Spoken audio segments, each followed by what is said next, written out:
Have you noticed how our society is set up for us to seek the other person to like us, to want the other person to like us?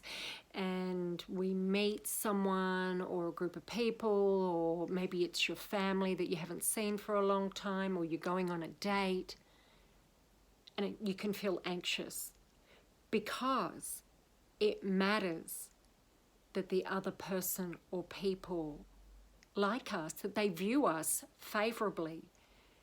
And we can get really anxious and not quite be ourselves. And in fact, dating makes most people anxious. 90% of people feel anxious before going on the date. And so they cancel or they postpone or they give an excuse saying why they can't turn up.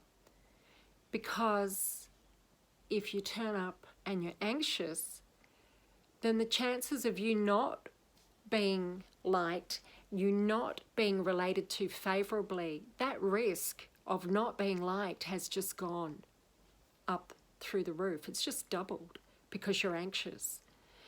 And so our society is really founded on this whole thing about wanting the other person to like us. So we each have a thing, whether that's being funny, interesting, smart, pretty, cute, clumsy, intellectual, helpful, nonchalant. There's all sorts. When it comes to wanting someone else to like us, we all have a strategy of some sort or another. And here's the thing, that just doesn't work. Think about it for yourself, or if you're aware of other people doing it, think about it. It just makes us awkward. It makes the meeting awkward. It makes getting to know the other person difficult. And what we should be doing is really just thinking, how does this make me feel?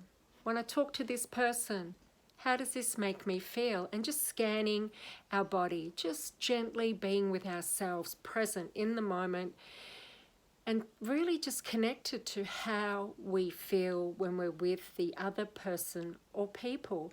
And just coming from the intention, from the place of, let me get to know you. And be in a place of, in a mindset of discovery. And it gets a little exciting then, because then what happens is you want to know things about that person. You want to know stuff about them. And if you're doing that, if you're coming from this place of wanting to discover the other person, to learn about them, we will think less about how we're being perceived. And our mind will come up with things that we want to ask the other person. So we will get interested in the other person or people. And guess what? Guess what makes you captivating? When you're being authentic and when you're being interested in that other person. That's what makes you captivating. And you may be a little reserved still. You may be a little shy still, or you may be a little whatever that strategy is still. However, that will be far less significant